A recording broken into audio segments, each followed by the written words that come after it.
नमस्कार दोस्तों।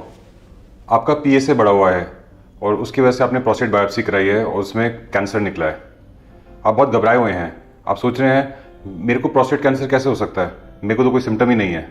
तो देखिए, मैं आपको बताना चाहूँगा कि अर्ली प्रोस्टेट कैंसर में जब कैंसर प्रोस्टेट के अंदर ही लोकलाइज्ड होए उस टाइम कोई सिम्टम्स नहीं होते।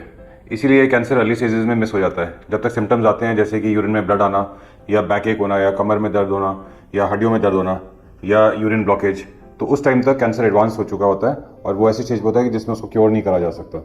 तो अगर आपका अर्ली स्टेज पे कैंसर डायग्नोस हुआ है, आपको कोई सिम्टम्स नहीं है, तो आप अपने आप को लकी समझिए और इस चीज़ को हल्के से मत लीजिए। आप इसका ट्रीटमेंट डेफिनेटली कराइए ताकि आप क्योर हो सकें और अपनी नॉर्मल लाइफ जी सकें। तो जब प्रोस्टेट कैंसर की ट्रीटमेंट के बारे में बात करते हैं तो अक्सर पेशेंट्स में से पूछते हैं हम लोग सर्जरी कराएं कि रेडिएशन कराएं, इनमें से कौन सा ट्रीटमेंट बेस्ट है।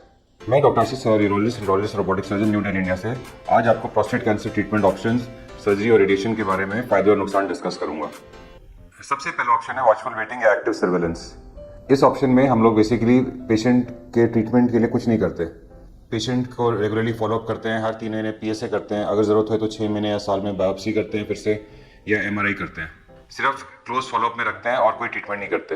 ज़्यादातर पेशेंट्स जिनको ये ट्रीटमेंट करते हैं वो एडवांस एज के होते हैं, जिनको मल्टीपल मेडिकल प्रॉब्लम्स होती हैं, तो वो कोई ट्रीटमेंट टॉलरेट ही नहीं करेंगे। इसलिए हम कोई ट्रीटमेंट नहीं करते, उनको क्लोजली वॉच करते हैं कि कोई प्रॉब्लम तो नहीं हो रही कैंसर की वजह से। लेकिन काफ़ी सारे अर्ली प्रोस्टेट कैंसर के जो पेशेंट्स होते हैं वो फिट होते हैं और उनका डेफिनेटली ट्रीटमेंट करना चाहिए। और उनके ट्रीटमेंट के लिए 2 ऑप्शंस होती हैं।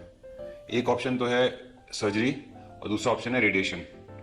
सर्जरी में रोबोटिक सर्जरी और रेडिएशन के अंदर बहुत सारी चीज़ें होती हैं, जैसे कि proton therapy, cyber knife, external beam radiotherapy, brachytherapy, seeds, cryotherapy, HIFU, ये सारे जो ट्रीटमेंट ऑप्शन हैं ये सारे रेडिएशन की कैटेगरी में आते हैं। तो इनकी फायदे और नुकसान समझने के लिए पहले हमारे को समझना चाहिए कि इन दोनों चीज़ों में, सर्जरी में या रेडिएशन में, करते क्या हैं।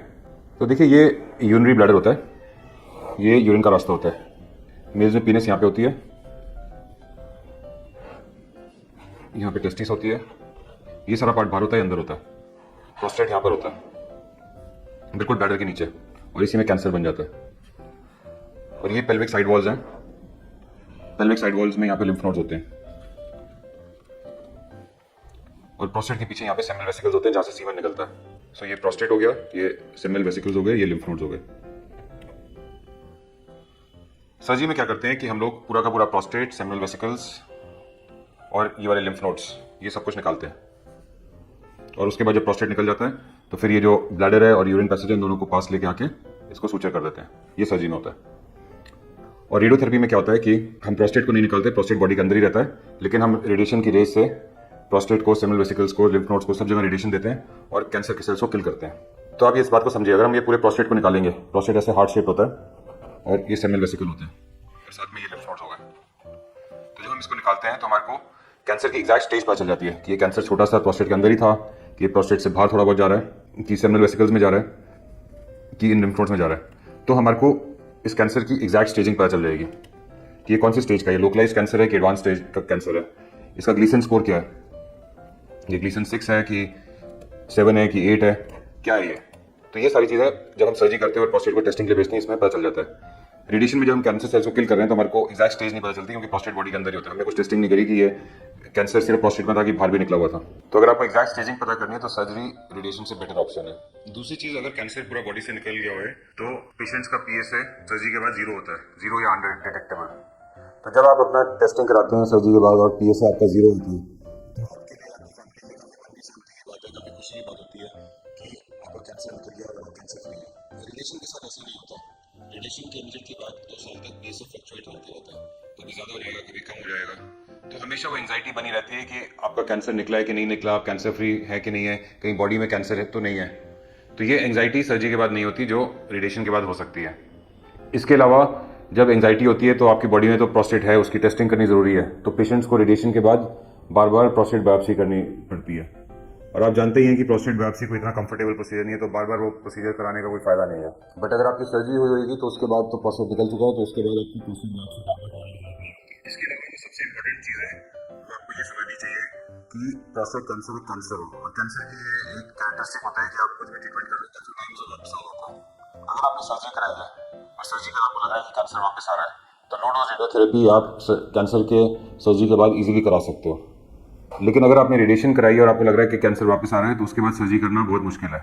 रेडिएशन के बाद सर्जरी करना इसलिए मुश्किल होता है क्योंकि रेडिएशन की वजह से जो प्रोस्टेट टिश्यू है वो रेक्टम से और बाकी सराउंडिंग टिश्यू से बिल्कुल सीमेंट की तरह टाइटली फिक्स हो जाता है, तो प्रोस्टेट को बॉडी से निकालने में बहुत मुश्किल होती है। तो मैं फिर से बताना चाहूंगा कि सर्जरी के बाद रेडिएशन करना पॉसिबल है, लेकिन रेडिएशन के बाद सर्जरी करना काफी मुश्किल है। एक और बड़ी इंपॉर्टेंट चीज सोचने वाली है कि जब आपका प्रोस्टेट निकल ही चुका है तो ओल्ड एज में जो पेशेंट्स को प्रोस्टेट एनलार्जमेंट के सिम्टम्स होते हैं, यूरिन में ब्लड आना, यूरिन ब्लॉकेज, यूरिन इन्फेक्शंस, वो सारे सिम्टम्स सर्जरी के बाद कभी नहीं होते। लेकिन अगर रेडिएशन आपने कराई है तो थोड़े टाइम के बाद जब आपकी एज बढ़ती है तो आपका प्रोस्टेट बढ़ जाता है, प्रोस्टेट साइज बढ़ जाता है, और प्रोस्टेट साइज के बढ़ने से प्रोस्टेट एनलार्जमेंट की वजह से आपको काफ़ी सारे सिम्टम्स होते हैं, जैसे कि आपको यूरिन में ब्लॉकेज हो सकती है, यूरिन में ब्लड आ सकता है, लैट्रिन में ब्लड आ सकता है। तो ये सब साइड इफेक्ट जो हैं, ये सब प्रॉब्लम जो हैं, ये सब रेडिएशन के बाद हो सकते हैं, लेकिन सर्जरी के बाद नहीं। एक और चीज़ जो रिसर्च में देखी गई है कि अगर आप रेडिएशन कराते हैं, रेडिएशन के बाद 20 साल के बाद 3 से 5% पेशेंट्स में सेकेंडरी कैंसर्स हो जाते हैं, ब्लैडर कैंसर या रेक्टल कैंसर। मतलब कि आपने रेडिएशन कराई और 20 साल के बाद आपको प्रोस्टेट कैंसर तो ठीक हो गया, लेकिन ब्लैडर में कैंसर बन गया या रेक्टम में कैंसर बन गया। ये चीज 3 से 5% पेशेंट्स में 20 साल के बाद देखी गई है। तो आप एक कैंसर के लिए रेडिएशन कराएं और थोड़े दिन के बाद दूसरा कैंसर बन जाए, उसका कोई फायदा नहीं है। तो दोस्तों, अगर आपको प्रोस्टेट कैंसर डायग्नोस हुआ है तो आपको अपना पीएसए एग्जैक्टली समझना चाहिए। आपका पीएसए कितना है, आपके ग्लीसन स्कोर क्या है प्रोस्टेट कैंसर का, आपको एग्जैक्ट स्टेजिंग करनी चाहिए, पेट स्कैन करना चाहिए, एमआरआई करना चाहिए, बोन स्कैन करना चाहिए, और सारे ट्रीटमेंट ऑप्शंस अपने डॉक्टर से डिस्कस करने चाहिए। अर्ली प्रोस्टेट कैंसर की जो बेस्ट ट्रीटमेंट है, जो मेन सर्जरी हम लोग करते हैं, वो है रोबोटिक रेडिकल प्रोस्टेक्टमी, जो डाविंची रोबोट के ऊपर करते हैं।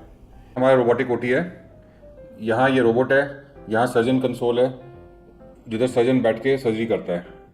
रोबोट पेशेंट के बेड साइड पे होता है, इसके आर्म जो होते हैं वो पेशेंट के अंदर होते हैं।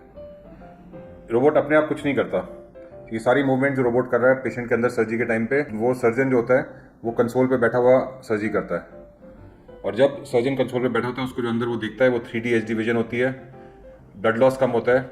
जो रोबोटिक आर्म है उसकी मूवमेंट 360 डिग्रीज होती है, मतलब कि जब प्रोस्टेट निकाल दिया जाता है तो यूरिथ्रा और ब्लैडर को ज्वाइन करने के लिए जो एनास्टोमोसिस होता है वो बिल्कुल प्रिसाइज होता है, अच्छी तरह नीडल को घुमा के एनास्टोमोसिस कर सकते हैं और यूरिथ्रा और ब्लैडर को ज्वाइन कर सकते हैं। हॉस्पिटल स्टे 3 से 4 दिन होती है, इसके बाद पेशेंट चल फिर सकता है और सारे नॉर्मल काम कर सकता है। इसकी स्पेशलाइज्ड ट्रेनिंग मैंने यूनिवर्सिटी ऑफ मियामी यूएसए से 2008 से 2011 तक ली थी।